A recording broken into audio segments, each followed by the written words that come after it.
You're watching Football Daily. Why did you point? And this is a winners and losers special. Mine is Man City, Chelsea, Man United, Liverpool. I'm going Man City, Man United, Tottenham and Liverpool. I just think Chelsea and Liverpool will get in there because they've got no European football and there'll be a massive advantage for the two of them, and I can't see the two Manchester clubs missing out. I think Arsenal could struggle. A lot of people might say, well, that's because it's your former club, it's got nothing to do with it. I just think, as Jamie says, Liverpool with no European football makes a big difference. I think Tottenham have got the best back four in the league. They've got a very good goalkeeper. They've got probably as good a midfield as anyone, and obviously Dyer. And I think you can name their 11. It really helps. When you look at the other side, I'm not sure any other manager really knows their best 11. Yeah. Whereas I think when Pochettino looks at his squad, he knows what he's got. It's just whether European football has a bit of an impact on them. But I think Tottenham will do really well again. I backed Aguero last year, so I thought 3-1. I think he was at the start of the year, and then you've got Kane had a great run. Obviously, it looked like Vardy was going to do it at one stage. The one player that I would be looking at if he gets his move is Lukaku. If he gets to maybe gets to Chelsea, because he got to 18 goals I think last year. He looked at one stage like he was going to win it, but then when Everton started to go, it affected him. He stopped scoring goals. But if he went to Chelsea, I'm not sure if he'll play every week because obviously because of Costa. But he's certainly he would be the outsider that I'd look at. I think Andre Gray will get goals at Burnley. Just whether he gets the opportunities, that's the problem. Callum Wilson will get goals at Bournemouth. Absolutely, he's fit now. He'll get you 10, 12 goals. But this year I think 7-1. Harry Kane looks the value for me. You think of the money getting spent, you think of the performances Joe Allen put in the Euros. I think, what did Stoke get him for? 10, 12 million. Yeah, good point. In terms of price-wise, on the back of those performances, but he'd been at Liverpool for 4 or 5 years, hadn't quite sort of ever established himself. Cost 15 million then, but I think for Stoke to get him on the back of those performances in the summer when he's as good as anyone in that Welsh team, that'll be hopefully, because I don't think he's a good lad, he's a good player. Hopefully he does well for them. Hopefully that's a bargain for them. Clubs are paying £30 million for players, but that would have been the £10 million players a few years ago, and that's how the game has gone really. I think Mane, although he's going to be very expensive, is exactly what Liverpool need. I watch Liverpool play, and Jamie would see him more than I would, but when I look at Liverpool, I look at so many players that want the ball to feet. I see Coutinho, Firmino, Lallana. Everyone loves to come out number 10 role, but how many players want to run without it? And that's why I see in Mane, he's not interested in, yes, he'll do his little bits of skill and in that little area, but he fundamentally wants to go behind and score goals, and that's what Liverpool really need. No Champions League football as well for Liverpool. I think they could go really close. You can't say it's good business from Manchester United's point of view, in that they've had him, he's gone for whatever reason, they're buying him back for that much money, but one, it's not the player's fault, the transfer fee, it's nothing to do with him. But also, what you've got to understand is the money that's generated by Premier League clubs, and especially Manchester United, they're just a money-making machine. It's not going to hit them financially. It doesn't mean they can't buy someone next season. They'll carry on and buy someone, maybe not for that price, but they'll still spend big. If a player comes in and performs, he's worth it. You can buy someone for 10 million, he's awful, he's a waste of money, wasted 10 million.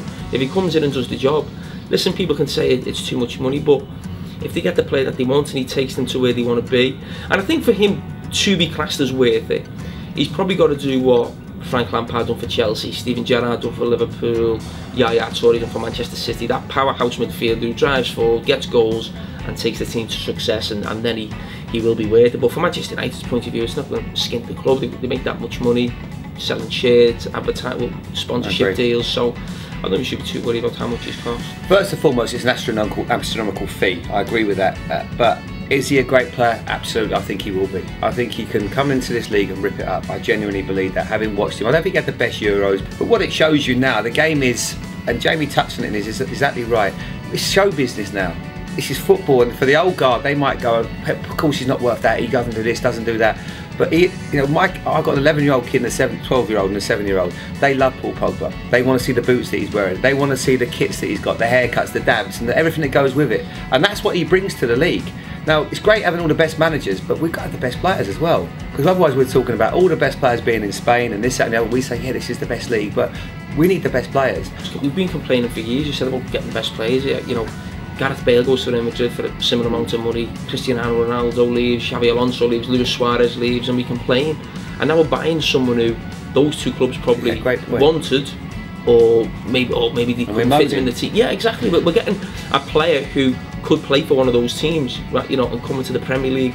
Yeah, he's going to Manchester United, unfortunately, and not Liverpool. But we're getting our top player in a position, our player anyone in the world probably was looking at the last 12, 18 months, and he's coming to the Premier League. So let's try and enjoy him. You know, we've lost too many great players. You know, the player that I'm looking forward to seeing him up against is like Dele Alli. Now, if I was Dele Alli, I'd be thinking, everyone's talking about this Paul Pogba guy. I can be as good as him, because last year he showed what a tremendous talent he is. Can he go to that next level? Because I think those two can almost vie for being the top young midfield player in the country next year. They're very similar players. I think Dele Alli has all the attributes to be as good, if not better, than Paul Pogba. I don't think he'll get as good as, or I just think he's got the physical attributes that I think Dele Alli's a brilliant player, but I think Paul Pogba's got physical attributes that are like, he's like a beast. He's like... Do you think he'll get more goals than Dele Alli? Well, I think Dele Alli will play more in number 10 position. I think he'll play more central midfield. That's the thing with Pogba, about the price tag. You just don't normally see, you normally associate, as you just mentioned, their goals and assists with players who cost that much money. Now, how many goals can you really expect from a central midfield player? I mean, 10, 12, well, 15 you're at happy the with most. that now, that's what like people listen, you're happy with that, well, of course. I think Dele Alli plays more of a number 10 role, doesn't he? Slightly different. Yeah, I can't remember Paul Pogba scoring a goal when he took it over his head and flicked it in and volleyed it in like he did against Palace. So. You're raving about him? I love him. I think he's a mate, but I'm raving about Dele Alli as well. I'm just saying, these are Paul Pogba against Dele Alli. That's what I want to go. If I was going to watch football, that's what I want to see. You know, that's because I play my position, but I would be thinking, I don't care what else happens. Yeah, Ibrahimovic's great, but I want to see Pogba against Ali. And that's where really, that's where it's great to have these players here. Listen, I mean, in terms of where cut out, I think what Arsene Wenger's done over the last few years in terms of keeping Arsenal in the top 4, you know, you're thinking you want more from Arsenal, he should be challenging for the title, maybe winning the title. But I think he'll have his work cut out and getting Arsenal into the top 4, but he's always managed to get themselves into. Because there's always been 5 or 6 teams going for that top 4. And he's never had that bad season that every club seems to have had. Manchester United had it last few seasons, finishing 5th or 7th outside. Chelsea have had it. But I think this season, the fact that they haven't brought too many players in, brought one midfielder from Switzerland, the Swiss lad. Carragher. Yeah. I don't know if that'll be enough. And you think of the injuries they got at the back to start the season. Players who went really far in the European Championship, so I think Wenger always gives them 28 days from the last game. So maybe a few of them won't even start in the first 2 or 3 games. I think they've got it all on to finish top 4 this season. I think if you were to say stop the transfer window as it stands now, I agree. I think that but a lot can happen. You know, if Arsene Wenger pulls his finger out and goes and buys a couple of players, goes and buys a great centre back. I'm trying to think of the boy that was at Everton that played for Germany in the Euro. Mustafi. Yeah, Mustafi, someone like that, and all of a sudden they get a partnership going with him and Koscielny. Who knows what can happen? Or they go and buy another centre forward. Although you're plucking names out the air because most of the good players are already signed for their respective clubs, so it's not that easy. Then things can change. But you know, there's going to be 3 top-class managers that aren't going to make the top 4. You know, it doesn't mean they're bad managers all of a sudden. It just means that the competition is so big this year, and it's going to be the hardest ever to get in the top 4. I think every manager now, no matter or Mourinho, Pep Guardiola, if you said to them sign for 4th or even 3rd, I think that most of them would. Yeah. You know, because that's how big the getting in the top 4 is. I think if Leicester finished top 8, they've had a great season. Yeah. They obviously lost Kante. I think he was a massive player for them. European football, it's not just the extra games, they have more injuries now just because you have more games, so that was a massive part for it last season, because they had the same team virtually every week.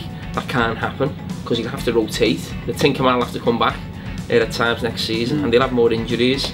Who knows if another player will move on as well, maybe Mahrez. But if they could finish in the top 8, I think it's another great season for them. I think they'll do really well, and it feels a bit disrespectful to say they can't win the league or won't finish in the top 4.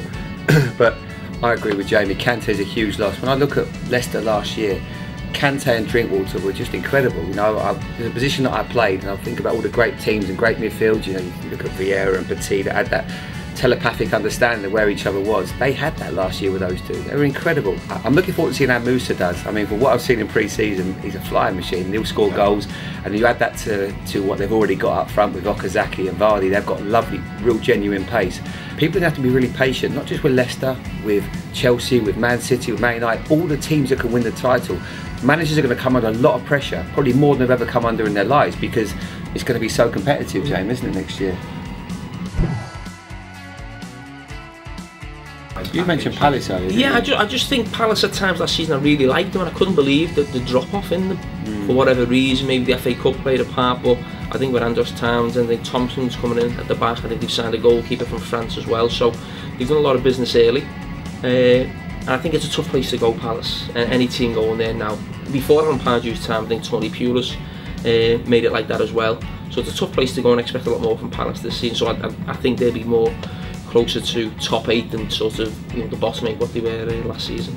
I think the obvious ones are West Ham, Southampton, but the team that I like, my former club, I think Bournemouth have invested well. You know, they've got good players. They already had a good work ethic there. I like the way they managed to get some playing.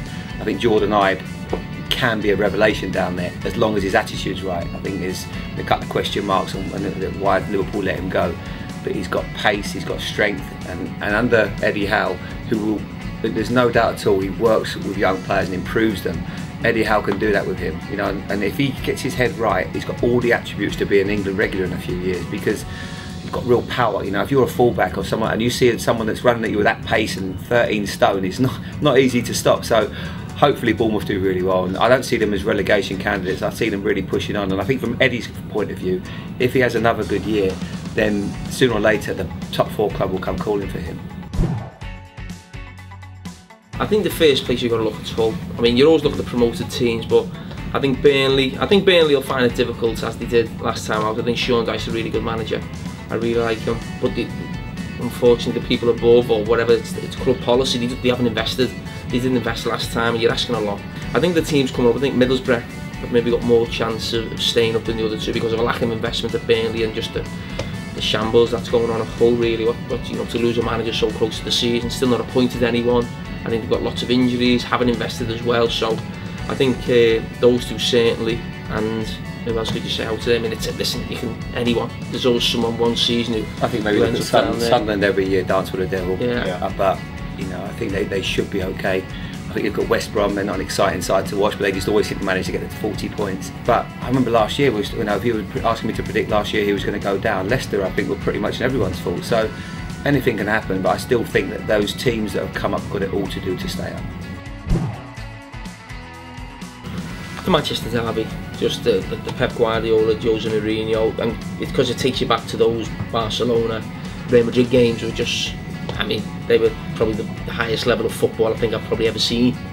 Higher than international football, the best players in the world there, possibly the 2 best managers there, no one willing to give an inch, everything, you know, the quality on show, and just how either managers set, because I mean there's massive rivalry between the 2 clubs, but between the 2 managers, of course there is.